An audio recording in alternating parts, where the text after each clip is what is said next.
I want to bring in Mary Kay Henry. She's the president of the Service Employees International Union, which is the nation's largest union of healthcare workers and also represents airport and goods service employees. Mary Kay, what are you hearing from your members? What is their major concern?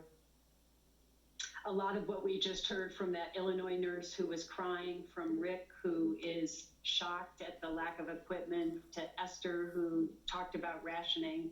Our members are outraged and scared about the terrible position that government inaction and irresponsible corporations have put 10 million healthcare workers. It's just wrong. Nursing home workers are being issued rain ponchos because there isn't enough personal protective equipment. RNs are having to jerry-rig their own masks.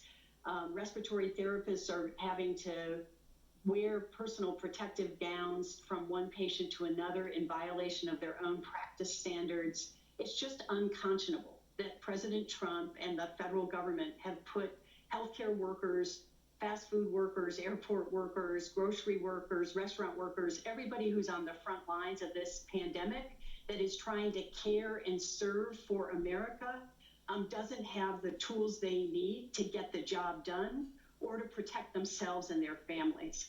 And President Trump has a choice. He can take direct action in the way that we just heard from Esther and Rick, coordinate across states and local government, inventory the supplies, get manufacturers pumping out the supplies we need.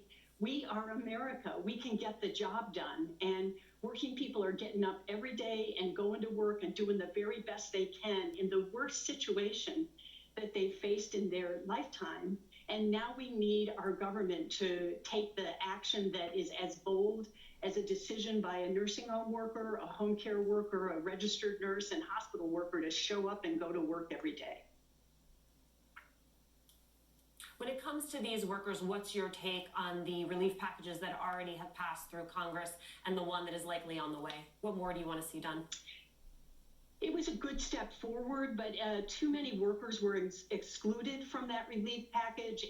Contracted out airport workers aren't covered. Home care workers have been excluded from paid sick. There's lots of holes. No immigrant workers were covered. And the most incredible tragedy to me of all is what we've been talking about, is that the gowns, gloves, and masks that 10 million healthcare workers need to help slow this pandemic aren't being provided to them. And that's what's required in this next package. We need to make sure paid sick and paid leave is provided to every worker on the front lines of this pandemic.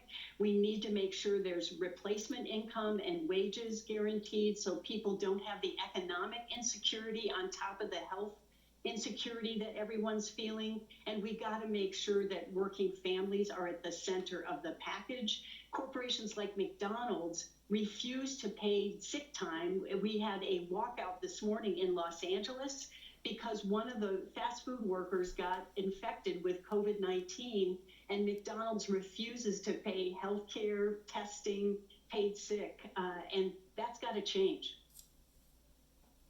All right, Mary Kay, thanks so much for your time.